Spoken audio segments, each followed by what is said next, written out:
Hello friends, તમારું સ્વાગત છે મારા ચેનલ બીનાસ ક્રિએશન ગુજરાતીમાં। હું છું બીના અને આજે હું તમારા સાથે શેર કરવા જઈ રહી છું ભરેલા ગુંદાનું અથાણું। તો આ અથાણું તમે રોટલી સાથે કે ખીચડી સાથે ખાઈ શકો છો।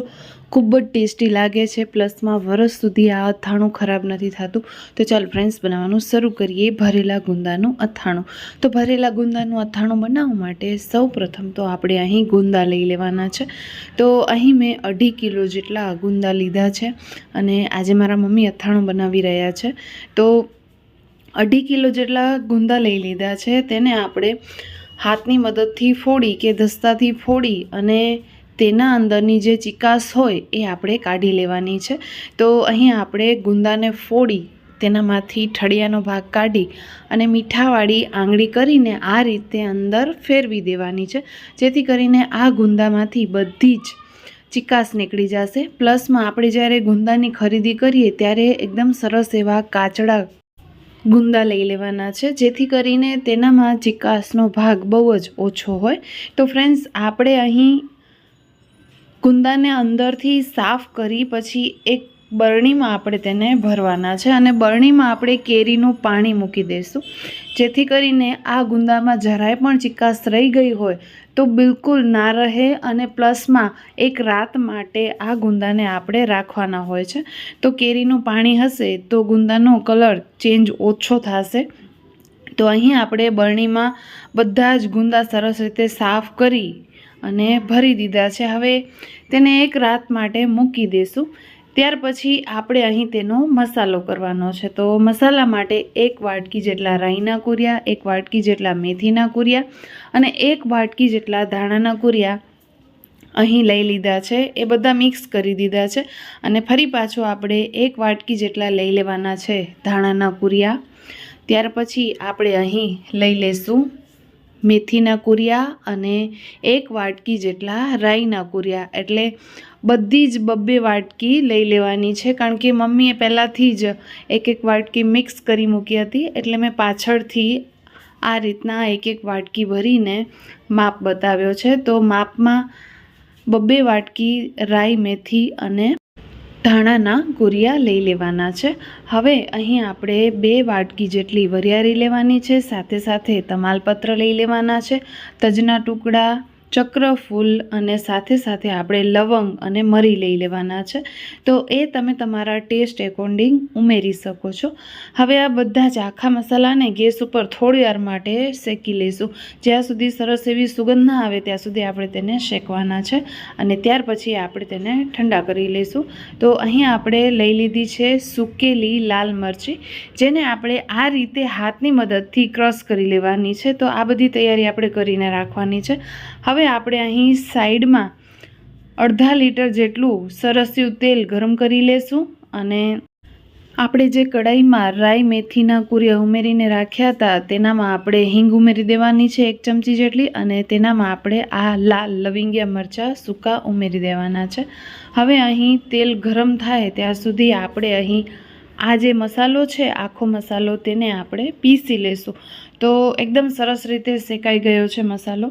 તેને થોડું ઠંડુ પાડી અને પછી તેને ક્રશ કરી લેવાનું છે। તો કેવી રીતના ક્રશ કરવાનું છે એ હું તમને અહીં બતાવીશ। તો અહીં આપણે તેને એકદમ પાવડર નથી કરી મૂકવાનું, તેને દરદરું ક્રશ કરવાનું છે।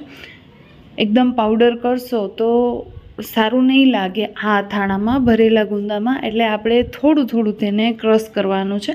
વચ્ચે વચ્ચે આપણે ચેક કરી લેવાનું છે ખોલીને। અહીં તમે જોઈ શકો છો કે આટલા મોટા પણ પીસીસ નથી રાખવાના, તેને આપણે અધ કચરા કરી મૂકવાના છે। તો ફ્રેન્ડ્સ, અહીં તમે જોઈ શકો છો કે બધું જ સરસ એવું અધ કચરું થઈ ગયું છે। તો હવે આપણે તેને બહાર કાઢી લેશું અને જે કઢાઈયામાં આપણે રાઈ, મેથીના કુરિયા ઉમેર્યા હતા એ જ કઢાઈયામાં સાઈડમાં આપણે આ મસાલો પણ ઉમેરી દઈશું। તો વચ્ચે આપણે ખાડો કરીને સાઈડમાં આ મસાલો કરવાનો છે। આવું કરવાથી મસાલા એકદમ સરસ રીતે મચી જશે, મતલબ કે જ્યારે આપણે ઉપરથી તેલ ઉમેરીશું એટલે મસાલા એકદમ સરસ એવા મચી જશે અને આ અથાણું ખાવાની ખૂબ જ મજા આવશે। તો હવે તેલ ગરમ થઈ ગયું છે, એકદમ ધુવાણા નીકળી રહ્યા હતા એવો તેલ ગરમ કર્યો છે. હવે એ ગરમ તેલને આ કડાયાની અંદર ઉમેરવાનું છે અને ઉપરથી થાળી ઢાંકી મૂકવાની છે. તો મમ્મીએ આ રીતના થાળી ઢાંકી એટલે મેં પૂછ્યું, મમ્મી આ કેમ તો થાળી ઢાંકસ? તો મમ્મીએ કહ્યું કે આ જે બધા મસાલા છે તેની સુગંધ બહારે ન નીકળી જાય એટલા માટે થાળી ઢાંકી મૂકવી જરૂરી છે, જેથી કરીને આ અથાણું એકદમ સરસ એવું સ્વાદિષ્ટ તો બને, પ્લસમાં તેની સુગંધ પણ ખૂબ જ સારી એવી આવે. તો આ મસાલાની સુગંધ બહારે ન નીકળી જાય એટલા માટે સરસ એવું તેલ ઉમેરી અને પછી થાળી ઢાંકી મૂકવાની છે. તો આ સ્ટેપ જરૂરથી ધ્યાનમાં રાખજો. હવે અહીં આ મસાલાને આખી રાત માટે મૂકી દીધું હતું. આખી રાત માટે મૂકી દઈએ એટલે બધા જ મસાલા એકદમ સરસ એવું તેલ પી લેશે અને કંઈક આવું રેડી થશે. તો હવે આપણે બીજા ઇન્ગ્રીડિયન્ટ ઉમેરીશું, જેના માટે 2 વાટકી જેટલો અહીં લીધો છે અચાર મસાલો. તો એ તમે કોઈ પણ લઈ શકો છો. અને 1 વાટકી આપણે અહીં લઈ લેવાનું છે કાશ્મીરી લાલ મરચું અને 1 વાટકી જેટલો તીખો લાલ મરચાંનો પાવડર લઈ લેવાનો છે. હવે તીખાશનું પ્રમાણ તમે તમારા ટેસ્ટ એકોર્ડિંગ ઉમેરી શકો છો. સ્વાદ પ્રમાણે અહીં મીઠું ઉમેરી દીધું છે અને હવે આપણે બધું જ સરસ રીતે પહેલાં મિક્સ કરી લેવાનું છે. તો અહીં તમે આ મસાલો જ્યારે બનાવો ત્યારે પોળું વાસણ જ લેવાનું છે, જેથી કરીને વચ્ચે તમે ખાડો કરી શકો. એવી રીતના આપણે આ અથાણું બનાવવાનું છે. જેવી રીતના મમ્મીએ બનાવ્યું એ રીતના હું તમને જણાવી રહી છું. અને મમ્મીના અથાણા ખૂબ જ સરસ બને છે અને ક્યારે પણ બગડતા નથી. તો એની ટિપ્સ અને ટ્રિક્સ સાથે આ વિડીયો મેં તમારા સાથે શેર કર્યો છે ફ્રેન્ડ્સ. તો વિડીયો જરા પણ ગમે તો પ્લીઝ એક લાઇક કરી દેજો મમ્મી માટે. તો ફ્રેન્ડ્સ અહીં તમે જોઈ શકો છો કે બધું જ સરસ રીતે મેં અહીં મિક્સ કરી લીધું છે અને બધું જ મિક્સ થઈ જશે એટલે તેનો કલર સરસ એવો આવી જશે, લાલ ચટાકેદાર આ અથાણાનો મસાલો લાગશે. તો ભરેલા ગુંદા માટે આ રીતનો અથાણો રેડી કરવામાં આવે છે. હવે આપણે અહીં ગોળ ઉમેરવાનું છે. તો અહીં અથાણામાં વપરાતા ગોળ થોડા અલગ મળતા હોય છે. તમે કોઈ પણ વાપરી શકો છો, એવું નથી કે સ્પેશિયલી આપણે અથાણાનો જ ગોળ વાપરવાનું. તો અહીં ગોળ લઈ લીધું છે. હવે ગોળનું માપ કેટલું છે એ આગળ હું તમને વિડીયોમાં જોખીને બતાવીશ. તો અહીં આપણે આ રીતે ગોળના નાના નાના કટકા કરી લેવાના છે, જેથી કરીને આ ગોળ ગુંદામાં સરસ રીતે જલ્દી ગળી જાય. હવે 1.5 કિલો જેટલો આ ગોળ અહીં સમારી લીધો છે અને આ સમારેલો ગોળ આપણે આ મસાલામાં મિક્સ કરવાનો છે. તો 1.5 કિલો જેટલો ગોળ ઉમેર્યો છે ફ્રેન્ડ્સ, ધ્યાન રાખજો. અને લગભગ આપણે બધી 2 વાટકી લીધી છે. અહીં તમારા ગુંદા 1 કિલો જેટલા હોય તો તમે બધો જ જે માપ છે 1 વાટકી કરી મૂકજો, એટલે આસાનીથી તમારા ભરેલા ગુંદાનો મસાલો જે છે એ પરફેક્ટ બનીને રેડી થશે, એકદમ સરસ એવો સ્વાદિષ્ટ બનશે. તો ફ્રેન્ડ્સ અહીં ગોળ થોડું કરીને આપણે આ કડાઈયામાં ઉમેરી દેવાનું છે અને બને ત્યાં સુધી તમે થોડીવાર માટે તેને રાખી મૂકજો. અને ટાઈમ ન હોય તો ડાયરેક્ટલી તમે ગુંદામાં મસાલો ભરી શકો છો. તો અહીં આપણે થોડું ગોળ એડ કરીને બધું જ અહીં મસાલામાં ગોળને મિક્સ કરી લેવાનું છે. ગોળને તમે એડ કરીને થોડીવાર માટે મૂકી દેશો ને એટલે ગોળ જે છે એ બધું જ સરસ એવું મસાલા સાથે ગળી જશે, એટલે આ મસાલાનો ટેસ્ટ એક સરખો થઈ જશે. અને જો તમને ઉતાવળ હોય તો તમે એમને એમ ગુંદામાં બધું સરસ એવો ગોળ મિક્સ કરીને ભરી શકો છો. તો અહીં લગભગ બધો જ ગોળ એડ કરી દીધો છે અને થોડીવાર માટે આપણે તેને મિક્સ કરીને મૂકી દઈશું. તો ફ્રેન્ડ્સ આ અથાણાને તમે કેવી રીતના સાચવશો તો એ પણ હું તમને આગળ વિડીયોમાં જણાવીશ. તો ફ્રેન્ડ્સ અહીં આપણે બધું સરસ એવું મિક્સ કરી લીધું છે. તમે જોઈ શકો છો કે ગોળ જે છે એની નાની નાની કણી દેખાઈ રહી છે. જો ટાઈમ હોય તો 1-2 કલાક માટે જરૂરથી તમે આ મસાલાને મિક્સ કરીને રાખી મૂકજો. હવે આપણે આ મસાલાને સાઈડમાં મૂકી દઈશું અને ગુંદાની પ્રોસેસ કરશું.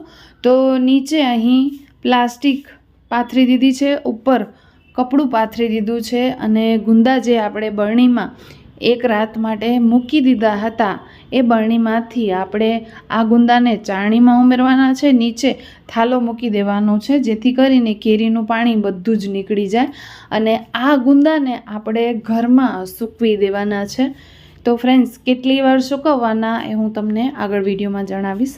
તો પહેલાં તમને આ પ્રોસેસ જરૂરથી કરવાની છે. બધું જ તેનું પાણી ચાળણી વડે નિતારી લેવાનું છે, એટલે ગુંદા જે છે એ ફટાફટ સૂકી જશે. તો ફ્રેન્ડ્સ, એક વાતનું ખાસ ધ્યાન રાખજો કે આ ગુંદાને તડકે બિલકુલ ના સૂકવતા. તડકે સૂકવશો તો ગુંદા જે છે એકદમ કઠણ થઈ જશે અને ચવાશે નહીં. તો તેને તમને ઘરમાં જ સૂકવવાના છે અને ઘરમાં આપણે પંખાનું બટન ચાલુ કરી દેવાનો છે. તો અહીં તમે જોઈ શકો છો કે બધા જ ગુંદા આપણે કેરીના પાણીમાંથી બહાર કાઢી લીધા છે અને તેને આપણે ચૂની ઉપર પાથરી દીધા છે.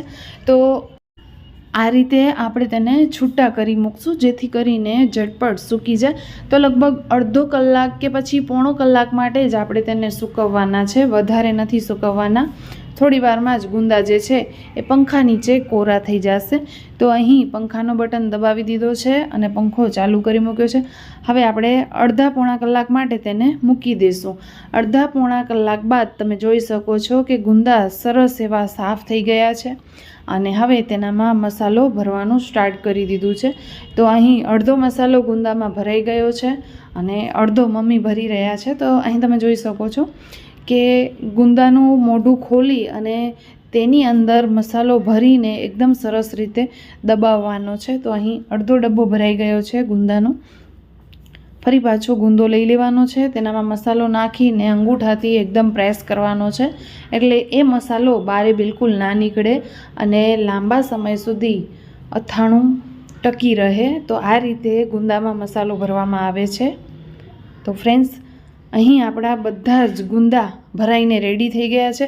હવે આ ગુંદાના અથાણાને તમે કોઈ પણ કાચની બરણીમાં સ્ટોર કરી મૂકો, બિલકુલ ખરાબ નહીં થાય. અને ઉપર તમને સરસ્યું તેલ ઉમેરવું હોય તો તમે ગરમ કરી ઠંડુ કરીને સરસ્યું તેલ ઉમેરી શકો છો, જેથી આ ગુંદામાં ઉપર ફૂગ બિલકુલ નહીં વળે. તો ફ્રેન્ડ્સ, કેવો લાગ્યો છે આજનો આ વિડીયો પ્લીઝ કમેન્ટ કરીને જરૂરથી કહેજો. વિડીયો ગમ્યો હોય તો લાઇક કરજો, શેર કરજો. ચેનલ પર નવા છો તો સબસ્ક્રાઈબ જરૂરથી કરજો. ત્યાં સુધી